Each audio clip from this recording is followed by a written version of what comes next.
Hello. Hello, Tyson. This is Ingram. Hello. How are you? Are you okay? Yeah, not too bad. What's going on, Ingram? Well, it's not much. I just want to find out how you were, how you're doing, get a short interview of you because people keep begging me to talk to you, find out what you're up to and stuff. So, Yeah, I told you what was going to happen with Del Boy, didn't I? yeah, you did. You were absolutely correct. You were spot on. As Spot on. always. Well, I was hoping Del Boy would have put some sort of opposition to you, to be honest, Tyson, because, that was a poor performance from Del Boy. I'm not saying that you didn't do an excellent performance because you did what you had to do, but it was poor from him. It was shocking. I totally disagree. Okay, go ahead. He wasn't allowed to be effective at his job. Oh, yeah, I agree with that. Like I said. But he just didn't seem to have any sort of other...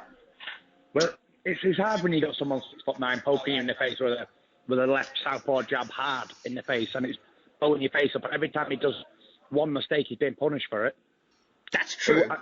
It was very hard, and especially at someone 6'1", fighting someone 6'9" who can box and move and do all shapes and angles in a boxing ring. It wasn't so much what Delbo did wrong; it was how effective I was with my boxing and movement. Absolutely. I mean, I gave you all the credit well for what you did. You turned southpaw. You nullified what Chisora had to do. You made him look very average, very average. And I think that was the worstest defeat of his career. Absolutely. That was because although David Hay knocked him out, he was in the fight. Yeah. He wasn't even in that fight. He never shared a round. He didn't. He wasn't. He didn't share. I mean, I think within the first round you rocked him, and I think after you rocked him in that first round, you just didn't want to know. And if I'm honest and truthful with you, yeah, I was using it to get rounds out of the bag. I could have stopped Chisora any time I wanted to in that fight. Yeah, that looked quite evident. Put the foot down on the gears, went for the gears, and got him out there. But as I'd only had one fight in 18 months, or 2 fights, then I needed to be active. Yeah, absolutely. So that's why Peter said, just go out there and relax and enjoy it and play with him, basically. But I think you're going to see a good comeback from him with this Ustinov. You think so? Big lad. Yeah, but Tyson, I watched Ustinov sparring. I watched Chisora and Ustinov sparring the first time round before the injury, of course, with Derek Chisora. That same day he got injured was the same day that I saw Ustinov and Chisora sparring, and it was on Ustinov's head. He injured his hand because I was there at the time when it happened. And let me tell you something. That was back and forth. The sparring session was back and forth. I mean, at one point Ustinov was pushing Chisora back against the ropes and had him against the ropes, and the next minute Chisora was launching back at Ustinov. So yeah, but with Ustinov, it's all right being big, but he has no movement at all. That's true. It's just a big, heavy lump. Yeah. So with somebody like that, you can launch into them and firing big rights and lefts overhand shots. When he's that daft, he'll stand there and take them. Now, from what I understand, Ustinov was knocked out in sparring by Chisora in the lead up to the first fight with you. Yeah, because Ustinov probably would have backed up to the ropes. Yep. And let Chisora use his abilities. Yeah. So these big guys, Chisora fights the big guys the best. But with me, I'm big, but I don't box like a big giant guy who's no movement. I can move. If you can't move and spin off them ropes and twist and turn, like Deontay Wilder, he wouldn't be able to do what I can do. I think Chisora can give Wilder a hell of a fight. You think he's still got it, though? Do you think he's still got it in him, Tyson? I think he's still got it, because he's only 32, isn't he? He is 32, but and he takes a lot of punches. He took a lot of punches from the Vitali fight, let's remember. He took punches from Hay. He took punches from Hellenius. He took punches from you in 2 fights. That's a lot of punches, Tyson. It is, but let's not forget, he was on great form, wasn't he? Beating Malik Scott and Edmund Gerber and Andre Pala. Yeah, he did, and then he met you.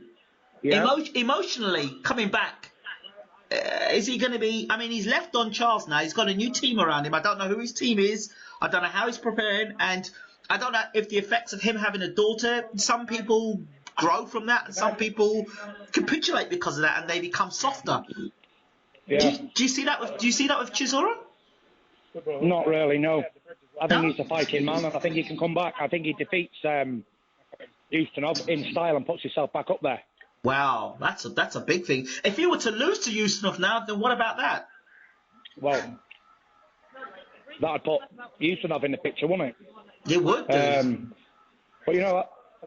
if he does lose to Usmanov, then what you're saying is right. He's had too many punches because the Chisora of old would have battered Usmanov. Oh yeah, I agree with that. The Chisora of old. You know, but this Chisora, I don't know. We'll have to wait and see. Okay, there's a lot of things I still need to ask you about. Obviously, I spoke to Eddie Chambers yesterday.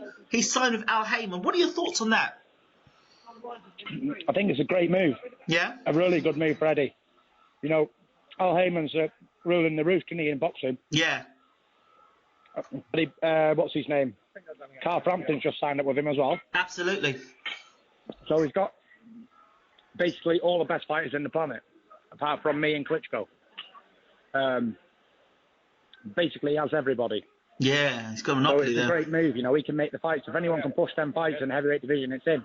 Yeah, and he does have Deontay Wilder as well, so maybe they put Eddie in with an elimination contest against one of their other guys, and then put Eddie straight in with Wilder.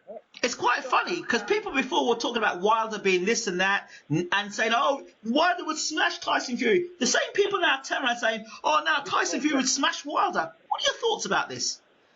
You know, it's just the general people, isn't it, who say that sort of stuff. It is.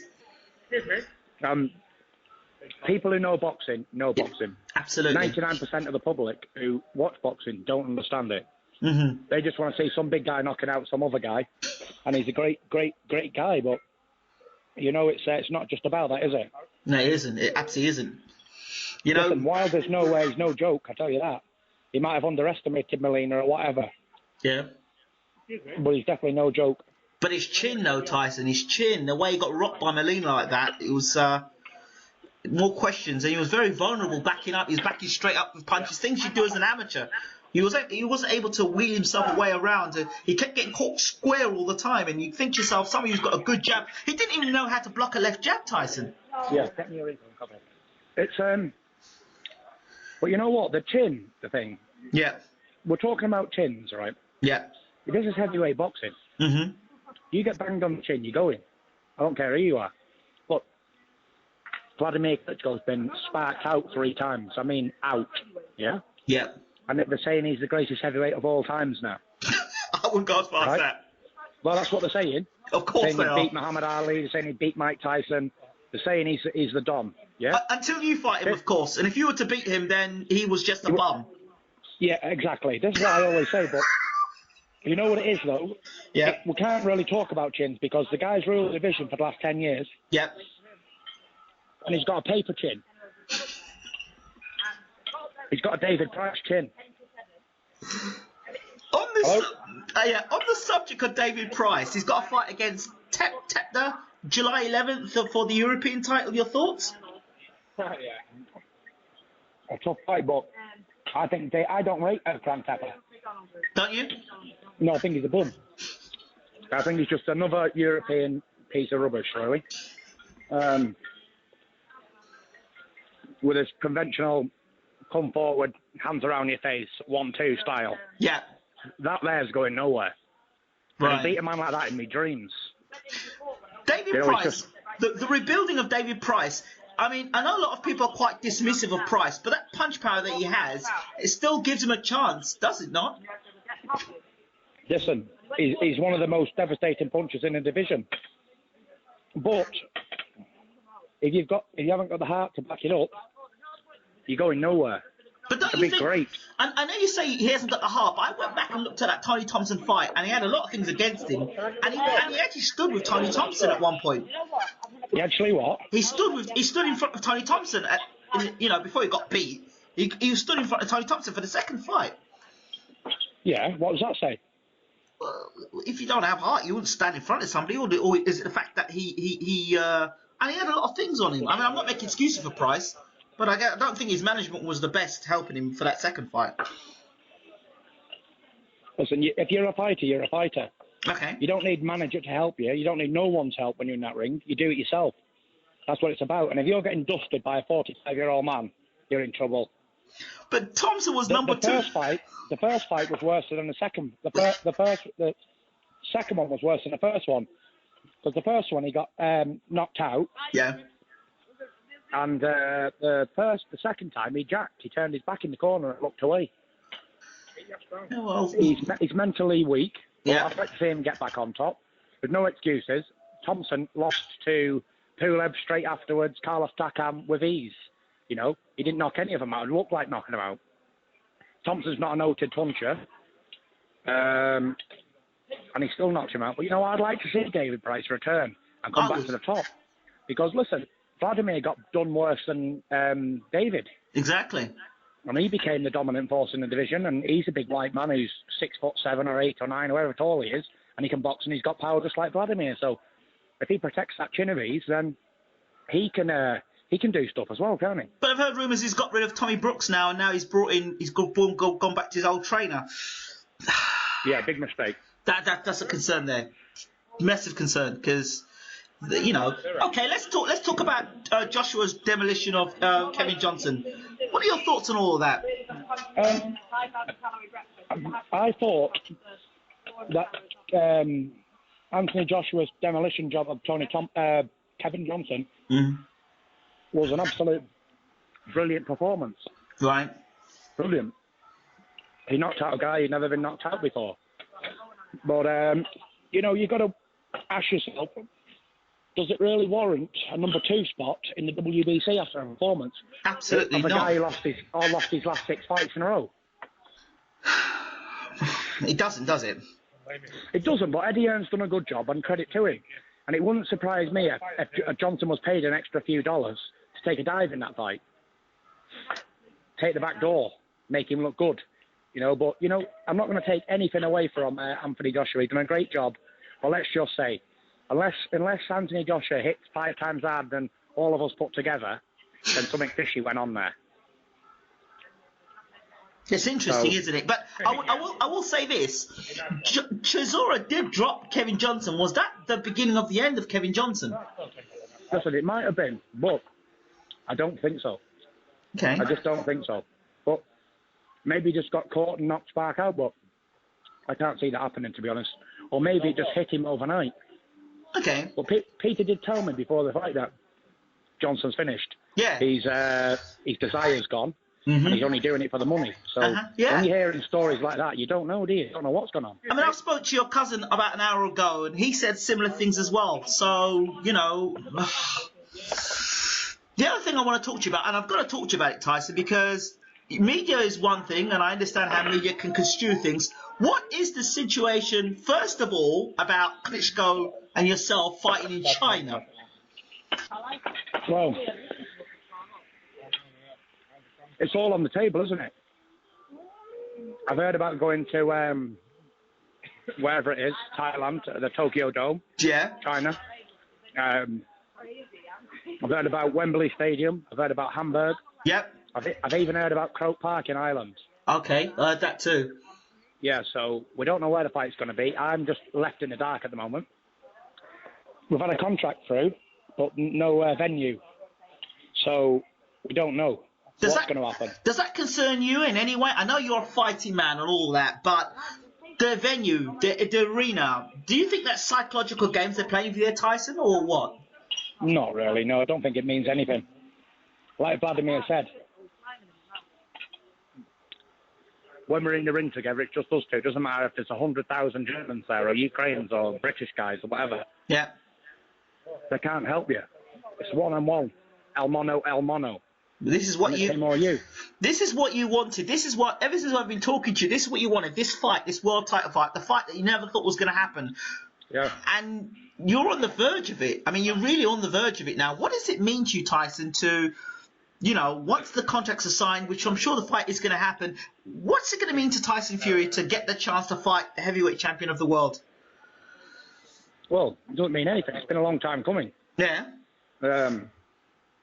After I've done him completely, then it'll all be just a memory, won't it?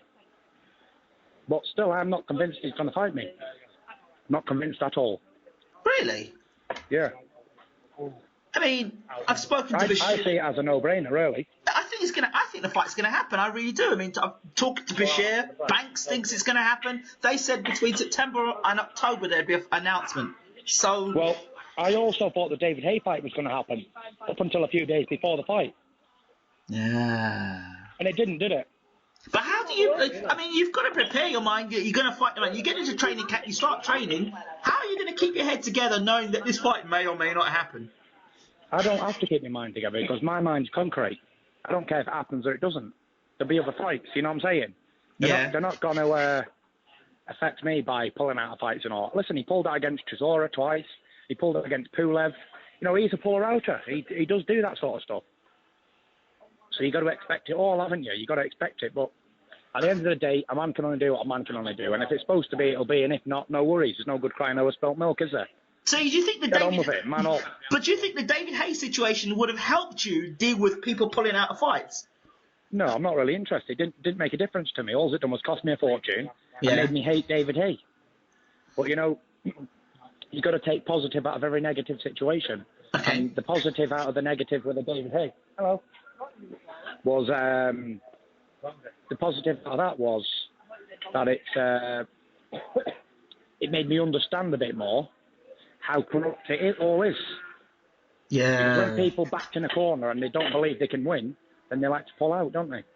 So there we are. And I don't believe Klitschko believes he can beat me or his whole team.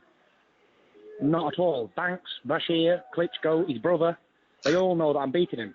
Well, Bashir was very interesting. He said this fight is a 50-50 fight, and he believes that if Klitschko doesn't take this camp seriously and does the right things for this particular fight, he could lose his fight on points to you. Well, I don't see that happening if it's in Germany, do you? No, I don't. You'd have to spark him. Yeah, exactly. If I'm going to Germany, I'm going to rip his heart out of his body. If it's in any neutral country, I can box to my ability. But if it's in Germany, it's got to be a demolition job. So I'll have to change my whole game plan and do stuff that I'm not comfortable doing to take the fight, because I ain't winning on points and I ain't losing on points either.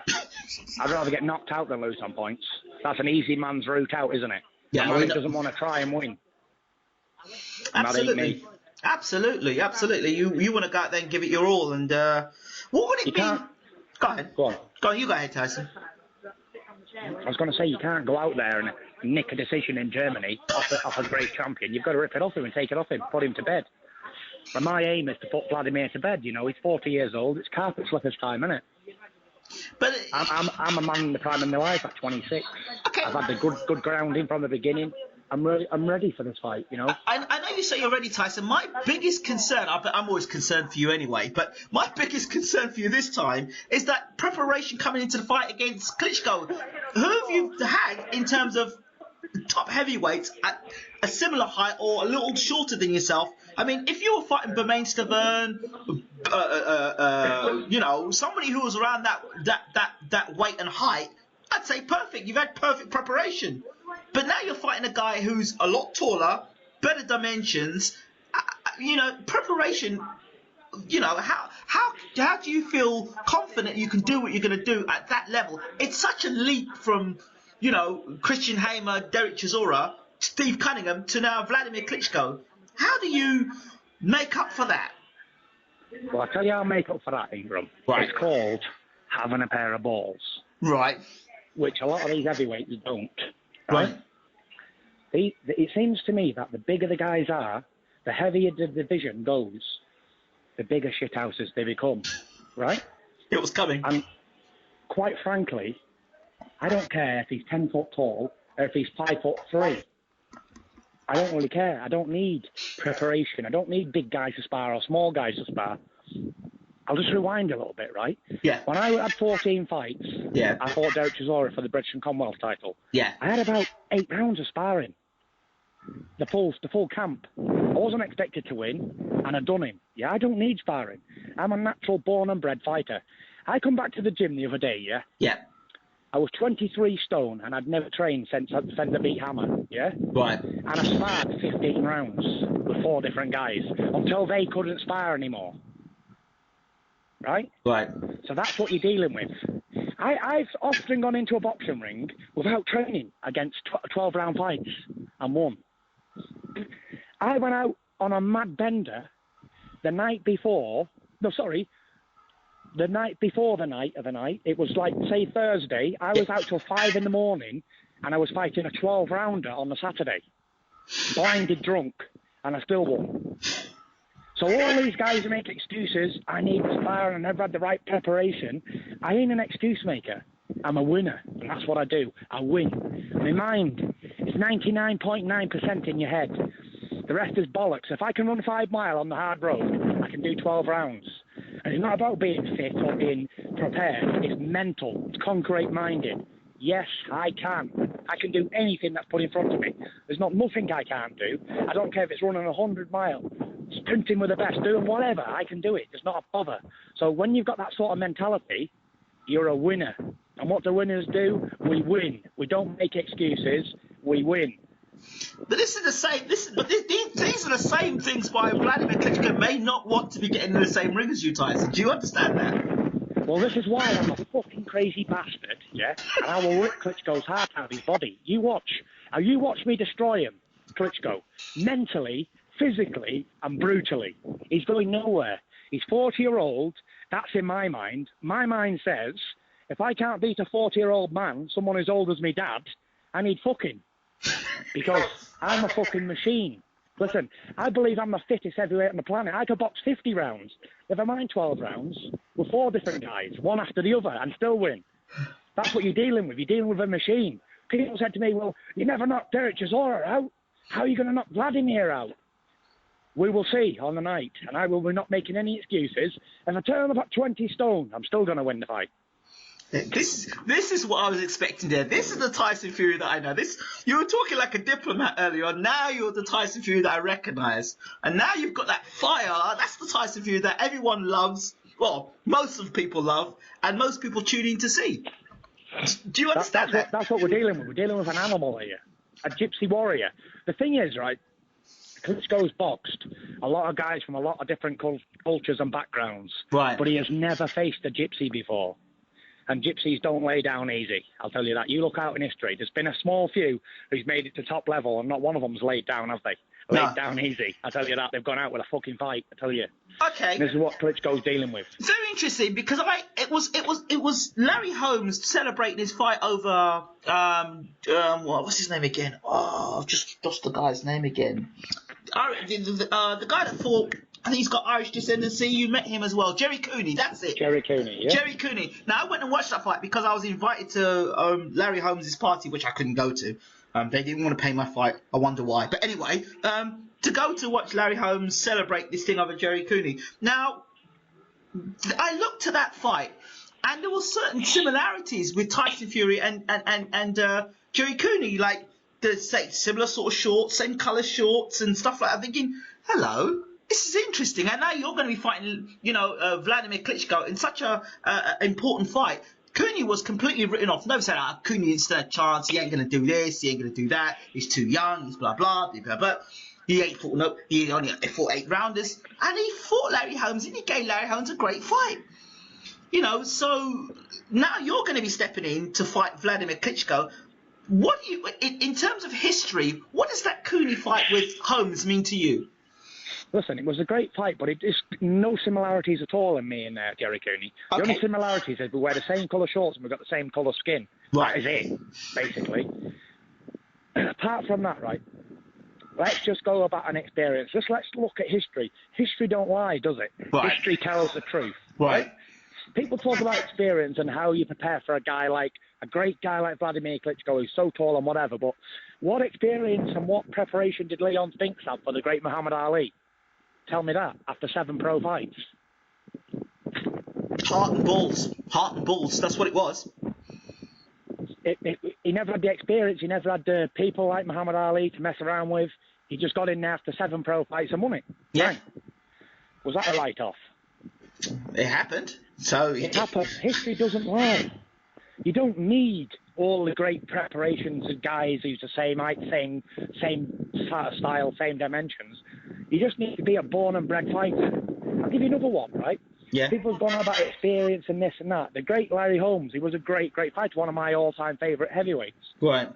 Well, terrible Tim Witherspoon had 12 fights when he fought him and gave him hell and high water. What experience did he have? He wasn't no great amateur boxer. He wasn't no great professional boxer. He was a great professional boxer, but like at that time, he only had 12 fights. Go in there and give the great Larry Holmes all the problems he needed. Right. You don't need to have all that sort of stuff.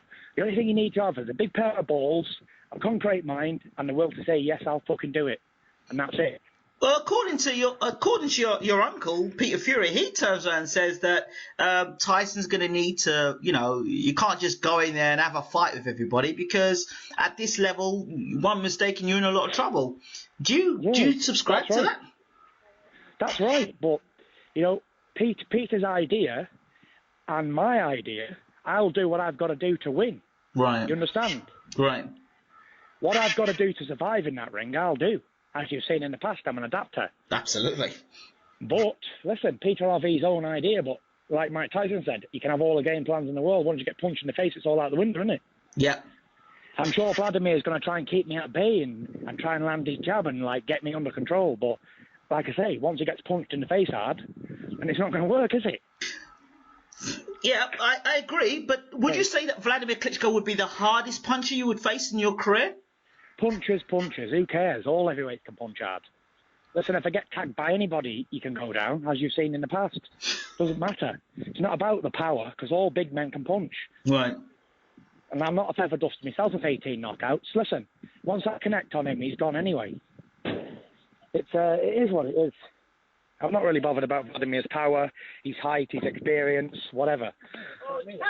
Okay. It is what it is. I'm not really interested. And finally, this situation that came out in the news quite recently about the driving and then you being arrested and what is the truth about all that, Tyson? What exactly happened?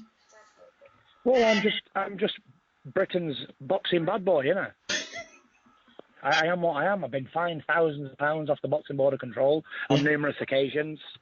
I've been in trouble with the police a few times of late, but it is what it is. What can I say about it? I can't really say a lot, can I? So it's the whole truth then. There's no fabrication in that then. It's the whole truth. I was speeding, I was doing wrong, and I got locked up for it. Basically, I just only spent 3 nights, courtesy of Her Majesty's government, right, for free. They put me up on holiday for 3 days, all expenses paid. I'm getting one. Right. So it is what it is. Great.